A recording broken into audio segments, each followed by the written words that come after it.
He's come in from an outside discipline. He's an engineer, Pearson, and this is how the great discoveries are made. Because don't write off engineers as scientists, they're brilliant scientists. John Logie Baird, the great pioneer of television, was an engineer, you see. Thomas Alva Edison, one of the greatest inventors and scientists who ever lived, he was an engineer.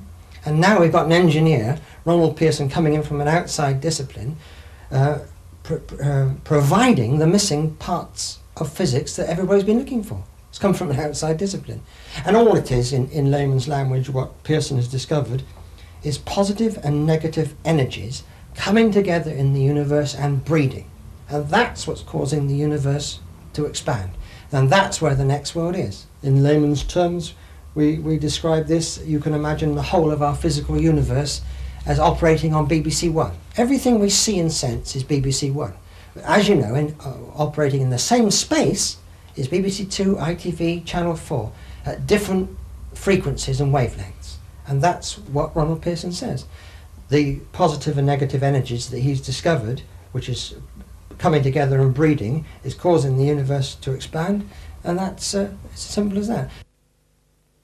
He's been twice to Russia, to the St. Petersburg conference, the last one last year, the Isaac Newton conference, and he's come back in absolute triumph from Russia. Russia have recognised these extensions to Newton's physics, and they've ditched Einstein's theory of relativity in Russia. Whereas poor old Pearson hasn't even been reported in our scientific papers, or even in any papers outside of the specialist magazines like the Psychic News. That's only the coverage he's had. And the Psychic World, of course, which is outrageous.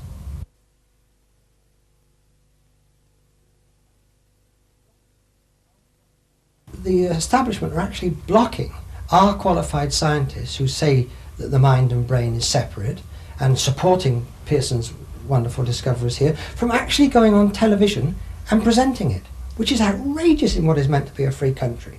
This is why we're so angry. We're not angry that people don't accept survival after death. What we're angry about is we're not even allowed to present it on television, national radio, or in the national press. And until we break through, we're going to continue to be angry, and we're going to fight until we do get through. And Sam Nichols, as you say, was so angry when he heard that James Randi had been given a 6-part series to rip the idea of survival after death apart, that he wrote to Granada Studios, who were doing the filming, and said, can I come on against him? Let me put the case for survival, for a separate mind and brain, from a qualified astrophysicist. And they wouldn't let him go on. So Sam, to his credit, didn't take that lying down. He actually turned up at the Granada Studios and got up in the middle of Randy doing the filming of this programme and challenged him. Randy panicked, because he's all a good kid at taking on soft targets like mediums who have never read science. He can handle that lot, but he knew he couldn't stand up against an astrophysicist like Sam Nichols.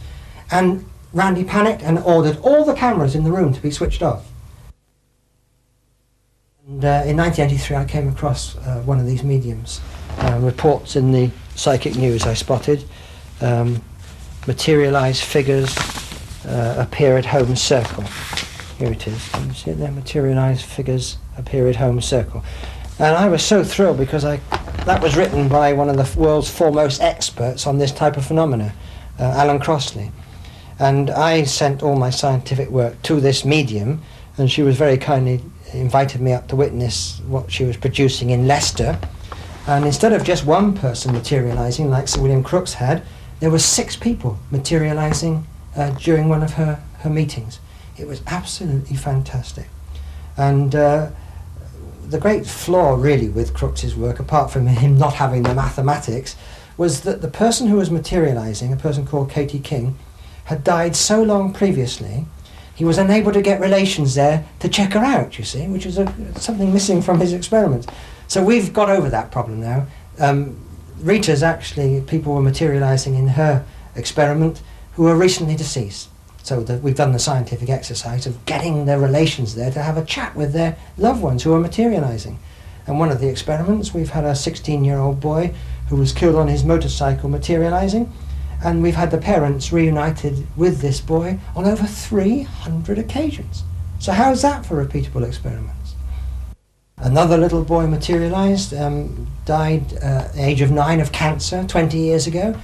Materialised as the 9-year-old boy his parents lost, and said, I wonder if you'd get hold of my mum and dad and let them know I'm still alive. Here's their phone number. Marvellous stuff. And of course the parents were contacted, and they're now great friends of mine, the parents of this little boy, Gwen and Alf Byrne, and they tell me they've been reunited with their 9-year-old son on over 50 occasions, and talked to him in his old voice he had on earth time and time again.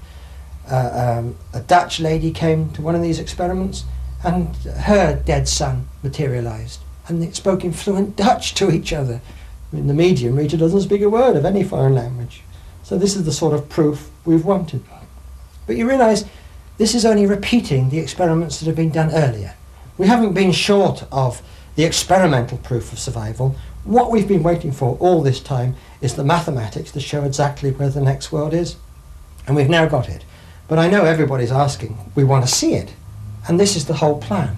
We're planning to get this done by scientists, not get it away from the spiritualists, because not that they're wrong or anything, the spiritualists, but if we're going to get this over on television, it's got to be done like by the calibre of Sir William Crookes.